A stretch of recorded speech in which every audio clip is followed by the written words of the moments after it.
Hello, Internet, and welcome to my live reaction for the Cuckoo's Fiancee, Chapter 59.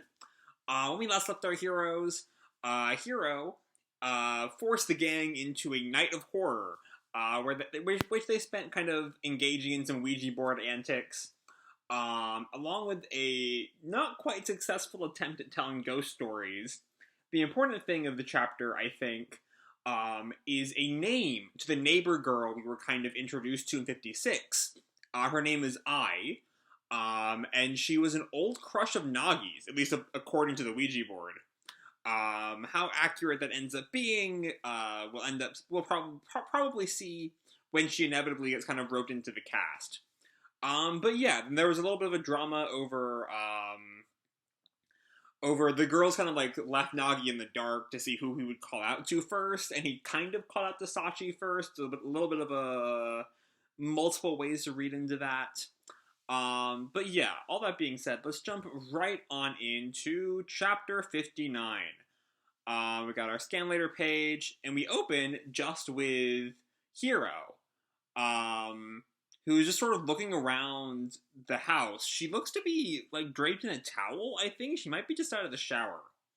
But we see, laundry overflowing from a laundry basket, dishes uncleaned, the trash not taken out, and she kind of looks up in thought, and then asks, "How are the three of you living together?"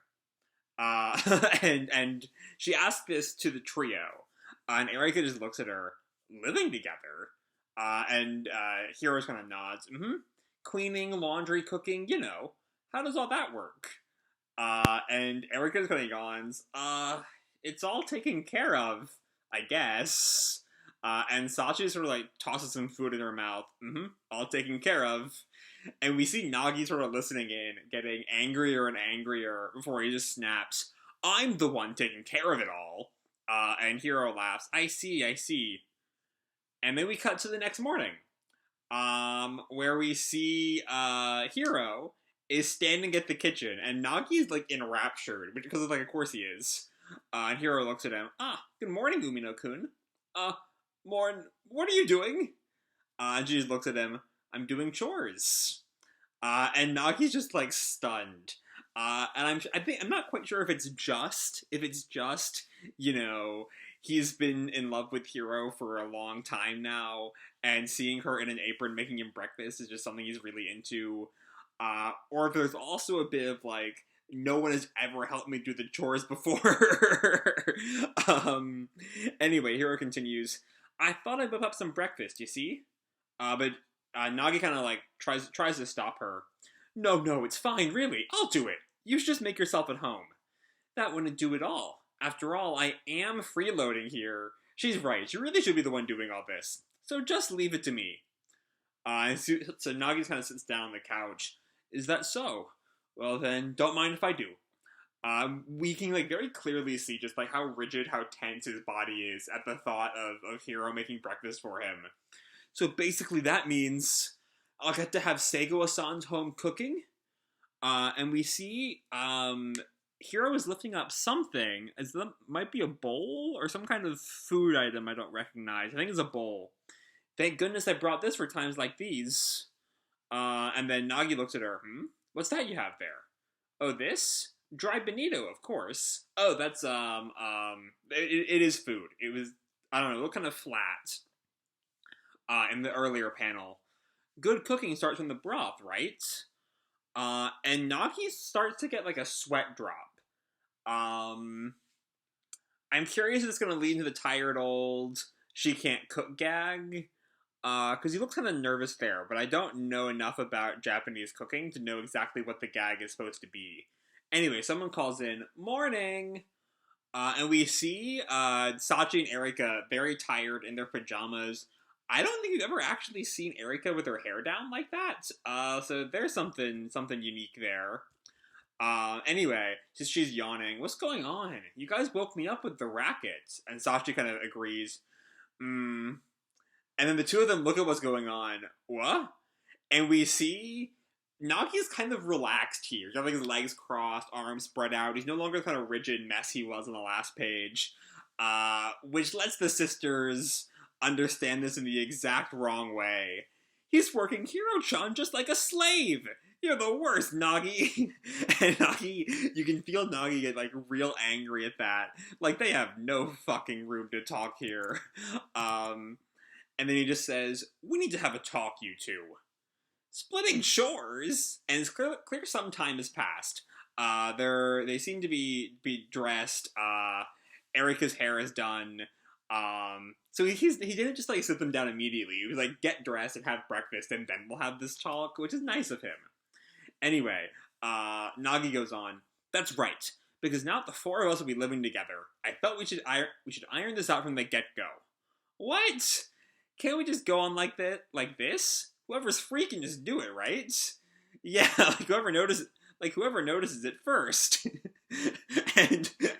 and Nagi looks at them, and Erika and Sachi get that very particular Yoshikawa face as they kind of like look away, scared, knowing that they kind of fucked up there.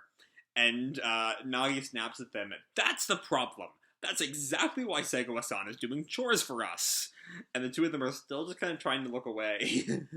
For starters, Amino-san, your laundry's been piling up for about a month now, hasn't it? For a month? Erika! I just thought I could just buy more. She's so rich. Nagi continues, Sachi, didn't you say you'd be in charge of breakfast? And Sachi kind of looks away. I've been busy studying. Was that, I actually like half remember that line. Is that, or that little plot point of her saying she'd be in charge of breakfast, is that a thing that happened? If so, it's a nice little callback. I've kind of long been of the opinion that one of Cuckoo's great strength is its commitment to continuity. And if that is an earlier line, I'm not just kind of imagining things. And that's a nice little callback there. But anyway, their excuses cause Nagi to like slam his fist into the wall. It physically cracks. Whether that's just like a gag crack or a real actual crack is up to imagination, but whatever. And Nagi just glares at them. From now on, no more playing around. And the two of them kind of freeze. Yes, sir. So this is the plan. And he's held up this like chores chart. Breakfast is Segawa-san. Laundry and bathroom, I guess bathroom cleaning is Sachi. Cleaning in general, Amino-san. Dinner, me. Everything else on an as-needed basis. I've come to tell you that you're in charge of breakfast now. So this is actually to this scene here is for to Hiro. He still had the kind of deadpan, frustrated face he was showing to the sisters. But this line is to Hiro. You're in charge of breakfast now. And Hiro's like raring to go. All right, leave it to me. But the Nagi asks her, still kind of back to that concern we saw with the bonito. By the way, how's it going with the bonito flakes? I see you brought the tools for shaving it too. And we see she's like on the ground now for some reason. Despite the change in environment, I guess it's going alright. You see, you need to shave it with a uniform thickness. If there's any unevenness, the stock will have an astringent, bitter taste to it. I see. It's already been an hour, but it's not good for breakfast to take an hour, I think. Hey, Nagi. This is Sachi's come running in. The washing machine just up and exploded. Washing machines aren't supposed to explode. And so Nagi goes take a look at it. See? It really did. And we see like the suds are like overflown, taking all of the clothes out with it. You tried to cram too much in there at once. Don't get lazy. Time is money. It's all automatic. So all you have to do is wait. And so I think what this gag is going to lead into is Nagi very much just sort of doing all the things he was already doing. But we'll see. We'll see how all this plays out. Anyway, here's another call. Hey, Nagi-kun, over here. What? Look, over here. And she kind of like rubs her finger over the TV. So we see she's squatting by the TV. And she rubs her finger on the TV screen. And we see this like mound of dust. See? There's a ton of dust here. And Nagi just looks at her. Right. And she sighs and says, "You should be grateful. I found this for you after all. Cleaning isn't just about tidying up the places you can see, okay?" And she just walks off. She just walks off. And Nagi just glares at her and sighs, "What's up with those two?" Uh, and then he cuts back to Hiro, who is still cooking breakfast. And he walks over to her. "So, how's breakfast coming along?" "Heh, you seem to be getting hungry, aren't you, Umino-kun?" "I finally found the problem. It seemed that the shredder's blade was broken, probably damaged in transit." And Nagi's just sort of like shell-shocked at this point. "I'm going to start sharpening it. Just leave it to me." "But it's already noon?" Okay, one quick complaint. I feel like this gag there might work. I'm not sure if the gag, because my thinking is that the gag might work better if we had a better sense of the continuing passage of time, rather than the earlier scene where it's been an hour. Right. So that's what he says on page 9. And then he's immediately deals with the washing machine, and then deals with the dust, and then it's already noon. And so, like, what time did she start? But I'm getting really nitpicky for some reason, so I'm gonna leave that be. Anyway, but it's already noon. And then some more time has passed. And everyone, Nagi, Sachi, and Erika are just like passed out. Erika groans, "I'm so hungry, I can't move." And here, or not Hiro, Sachi, "I'm going to starve to death." And Nagi calls, "Segawa-san, how's breakfast looking?" And Hiro is starting to look good. Starting to look like confident now. "I'm finally getting the hang of this. While I'm at it, I'll prepare tomorrow's portion too." And Sachi is kind of like starting to freak out. But Erika just starts to sort of ignore the idea of Hiro's food. "Oh, we should order pizza. We haven't thrown Hiro-chan a welcome party yet." And Nagi stops her. "We can't. Segawa-san can't afford to waste her money right now." And then I think that's Erika's line. "Is this really the time for that? Come on, Nagi, I can't take it anymore." And then food is ready. It does not look like, given by the next panel, it's the food that Hiro was making. It looks to be. I think Nagi made this. "What's this? It looks super tasty. Looks like a mama chicken bowl, but." And then so Nagi just explained, "I took some leftover pork and threw some eggs on it to make a stranger hog bowl, since we had no chicken left." Stranger hog bowl is Erika's response. This is one of those, like, I think this is like a cultural joke that I just do not get because I'm American and not Japanese. Anyway, but Nagi says, "Exactly, a dish perfectly suited to our situation, don't you think?" What's that supposed to mean? And then Nagi kind of explains, "After what happened today, I see you three in a completely new light. I learned that you are all just strangers to me." And Erika kind of teases him. "What, are you mad? But I'm right, aren't I? Amino-san and I just happened to be switched at birth. Our parents forced this engagement on us." And Erika started eating. "Hey, this is really tasty, isn't it? I'm glad we didn't order pizza.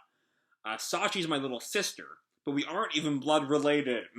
Don't go there. Do not go there, boy. I do not trust you with this topic." Anyway, Sachi, "I know, right? Nagi, when did you learn to make this kind of stuff?" "Segawa-san is my classmate and rival." Not bad, Umino-kun. I guess that's my stock at work." "So why on earth are we living together?" So there's our title line. And if it weren't the title line, I was thinking this would be kind of going into some kind of gag. Why are y'all so pathetic? That this is what we're kind of stuck with. None of y'all know how to do a single chore. But it is the title line. And so title lines normally have some weight to them, right? Most of the time. And we're at page 16, so it's just about time for a money shot.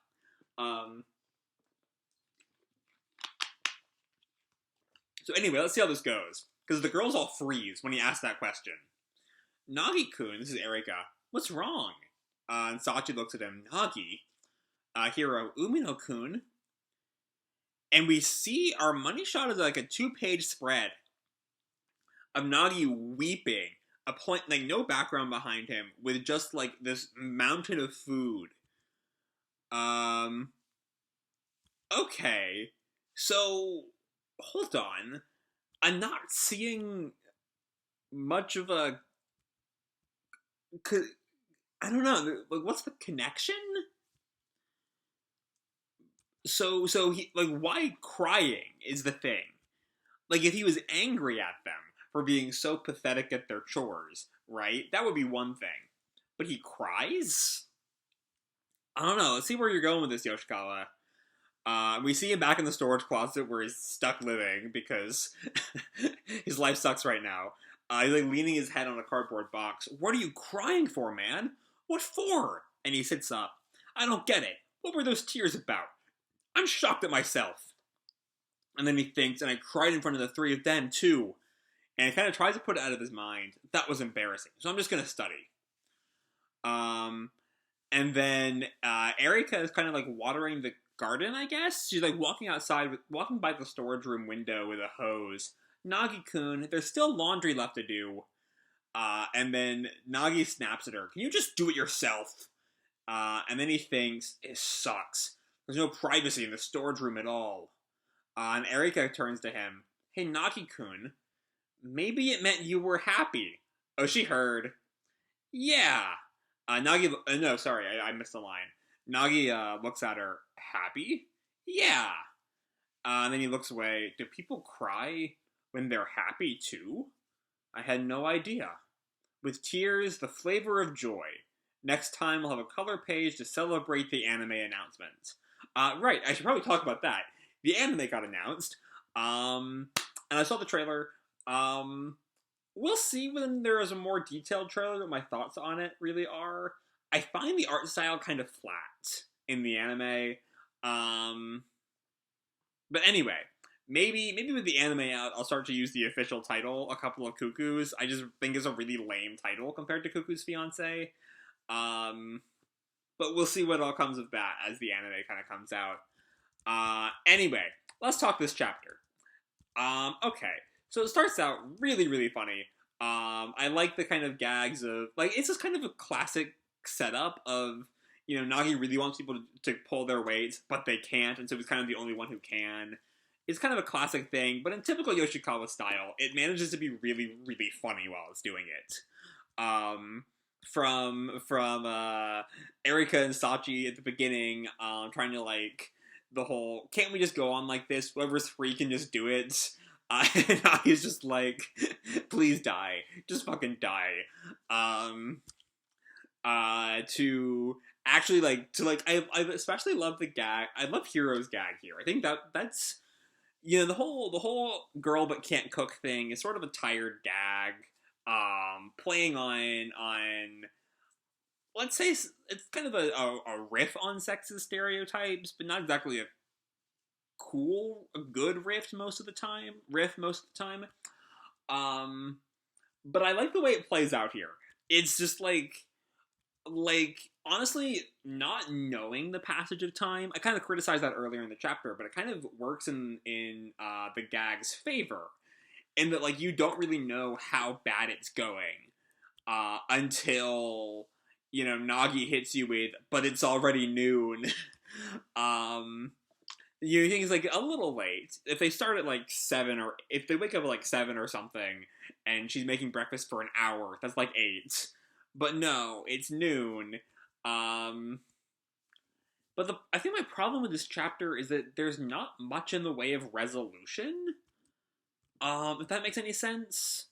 Like, Nagi cries. Like, he has this moment where it seemed like he's gonna lay into them, right? For just sort of being awful at everything.